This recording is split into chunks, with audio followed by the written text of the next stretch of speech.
There are fascinating signs that the damage and the kind of psychological shock of, planes being diverted from Moscow airport during one recent attack. I mean, the Ukrainians have been launching literally hundreds of these drones into Russia in recent weeks.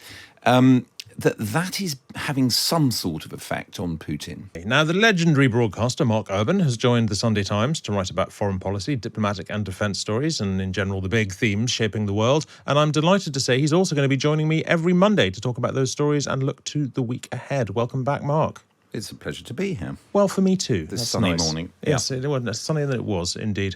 Heat wave on the way, says the Daily Star. I'm sure you caught that. Look, let's talk about some of the stuff in the papers today. In the Times today, Britain won't act alone in letting Ukraine use long-range missiles. Britain won't allow Ukraine to use long-range missiles against targets in Russia without the agreement of the United States. Yuri Sak, an advisor to the Ukrainian Defence Ministry, spoke to Times Radio Breakfast this morning. Of course, we are frustrated because every time when we see that we cannot protect our children, our people, our cities, 80% of our energy infrastructure has been destroyed. In a normal world, to be honest, we should not be having this conversation with you at all. No. In a world where a victim is a victim and an aggressor is an aggressor, and a violation of international law and war crimes are war crimes and violations. But again, we are not in an ideal world. Mark, it's in a way not surprising that Britain is unwilling to sign this off without US backing, but without saying that we're unwilling to do it without sort of explicit US backing sounds a bit like a cop-out. You've got two reasons. You've got the technical, which is that the Americans provide the navigational data for the thing to fly to its target. And those who have used or worked on the system say that it's barely worth using without that data. It can't fly an eccentric path to defeat air defences, et cetera, terrain following, all that kind of stuff. So technically, it's more or less impossible. But look, let's go wider than that. Politically, does the UK really want to be on its own on an issue where, Putin is implying a much larger war if this happens? And Joe Biden obviously has his doubts about whether he wants to do this. And this is why I think at the weekend some of those former Conservative defence secretaries were being a little bit knowing in being critical of the Starmer government for this, because they know those facts of life. And after all, the UK didn't say to Ukraine during the last Conservative government, go ahead, use the Storm Shadows for whatever you want. Everybody knows that the UK cannot get too far out ahead of the US on this. I mean, if as you say, it relies on sort of US data and all that stuff to navigate them, to what extent is this even about allowing? Is this not about? I mean, when the Russian criticism that the use of these missiles would effectively be Russia at war with NATO because NATO would be conducting operations against Russia, is that kind of true?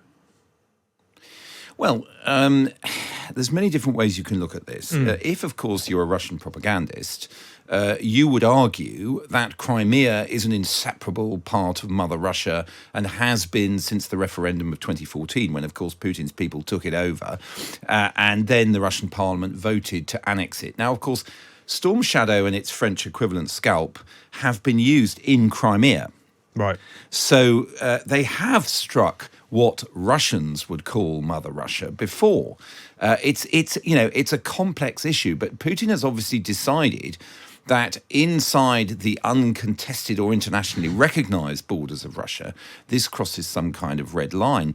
And it is fascinating looking at this and looking at some of the briefing coming out of Washington, D.C., because the Americans and the Russians seem to have rather evolved understandings about these red lines. And you get the suggestions that perhaps a sort of middle way could be chosen to resolve this current dilemma, where the Americans would say yes to hardened military sites, like a military airfield with its bunkers and command centres, that kind of thing, which is a particularly good or suitable target for something like a Storm Shadow.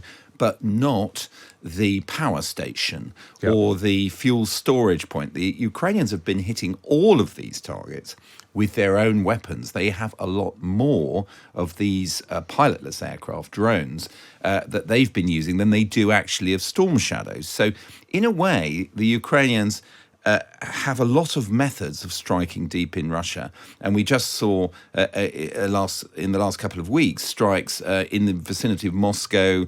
They say they've got a range of up to 1,800 kilometers now, the Ukrainians, with these weapons. So, it's complex. There are lots of different ways that Ukraine can strike Russia. There are some ways in which the Storm Shadow and the American ground-launched ATACMS, it's called, are superior to the pilotless aircraft they've got, are harder to shoot down and are better. But they do have lots of ways of doing it. And there are fascinating signs that the damage and the kind of psychological shock of, planes being diverted from Moscow airport during one recent attack. I mean, the Ukrainians have been launching literally hundreds of these drones into Russia in recent weeks. That is having some sort of effect on Putin. Well, I mean, in your column in the Sunday Times, you strike, I wouldn't quite say an optimistic note, but a more optimistic note than I've heard on this war for a while, where you point out and you suggest that the Russians and Ukrainians are actually talking to each other more than they kind of let on through the medium of Middle East brokers. Tell us a bit about that. That's fascinating. The thing about sort of secret diplomatic back channels is we don't tend I see where you're going here. Yeah, we don't tend to find out about them until something either blossoms or everybody walks away shouting recriminations at one another. I mean, we know that, for example, the Emirates have pretty successfully been brokering prisoner exchange deals over the last few weeks, just 2 in the past week. Now, okay, well, that's a very, very basic kind of diplomatic engagement based around humanitarian and other issues of getting people home. Very basic.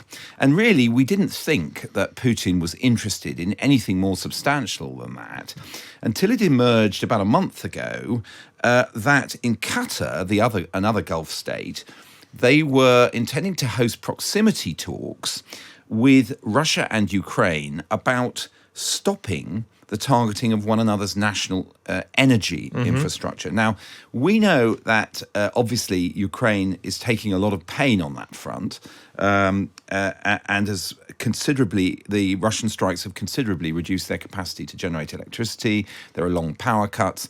Zelensky himself has said he's very worried about this coming winter. There are definite pressures there. But we also know that now, because of this campaign of long-range drone strikes, that Russia is also feeling it a bit. Now, in the end, it is reported by the Washington Post that those proximity talks didn't happen in Doha, the capital of Qatar, which were due on the 22nd of August. But I think it is fascinating. If there's even been a nibble on the line from Russia on that front, then I think we do have to ask ourselves the questions, given the difficulties they have too in raising and training soldiers and these deep strikes, whether there is some possibility in the next month or two, particularly once the US election result is known, of some kind of ceasefire plus, let's call it that.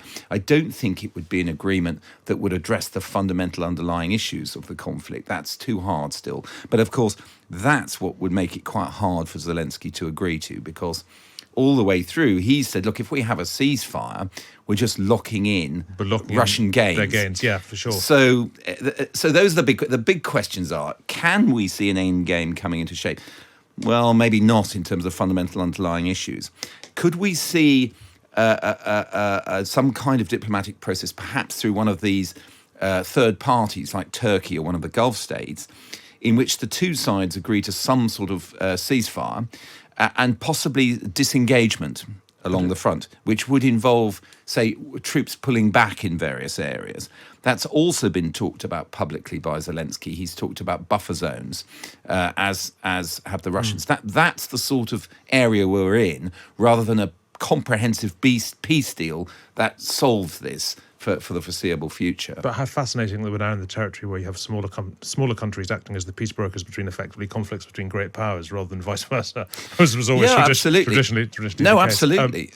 Let's move on while I've still got you. I wanted to ask you about Germany, because German police are going to start monitoring all the country's land borders starting today. Previously, only travellers entering the country at eastern and southern land borders were checked. Now, at least for the next 6 months, northern and western borders will also be monitored. This sort of runs counter to what we tell ourselves is the great sort of Schengen philosophy of the European Union. Why is Germany doing this? Yes, indeed. An excellent article by Bruno Waterfield and Oliver Moody in Saturday's Times laid out the whole Schengen story. Of course, we understand it was conceived as a way of having borderless travel over this huge economic and cultural space. But increasingly, it's been violated more in the breach, or more in the breach than the. I've gone up a peculiar rhetorical dead end there. But you know what I'm saying. Yeah. They have a figure that's in the last 9 years, there have been 442 suspensions. Mm-hmm. Now, under the terms of Schengen, you can do those for an emergency or some particular event. So the countries that do it keep saying, yes, this is because we've got this big football championship coming up or a summit.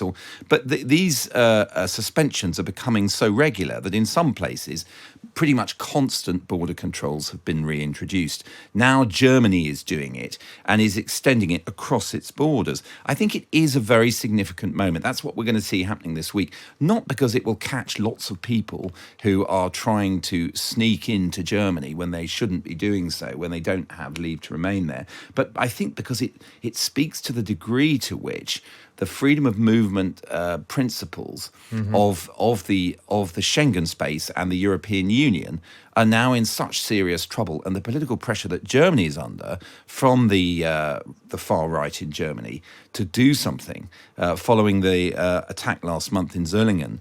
So I think it is quite an important point. I mean, we don't know what the outcome is yet, because if Germany, for example, stops people on the border and sends them back over to Austria or France or wherever, it's not at all clear what will happen to them, whether they'll just try and sneak around by another way, whether the governments of those countries, Austria has said it won't accept returnees. But it is, I think, a pretty important point in the long road to European Union countries stepping back from those high principles of Schengen and the freedom of movement more generally. Absolutely. Look, before I let you go, Mark, what else should we be watching out for this week? Well, just one other very quick thing. On Wednesday, the Fed is almost certainly going to cut interest rates in the US. The only question is whether they're going to do that by 0.25% or 0.5%. I mean, look, that speaks to bigger economic changes going on in the world, potentially significant for the US election. UK is not expected to do a further cut. So the difference between the two will strengthen the pound for a while if you're going on holiday to the States. But ultimately, I think it does speak to lower interest rates for all of us. Brilliant. Thank you very much indeed, Mark Urban. And I'll be speaking to Mark at this time every Monday, and I'm looking forward to next Monday already.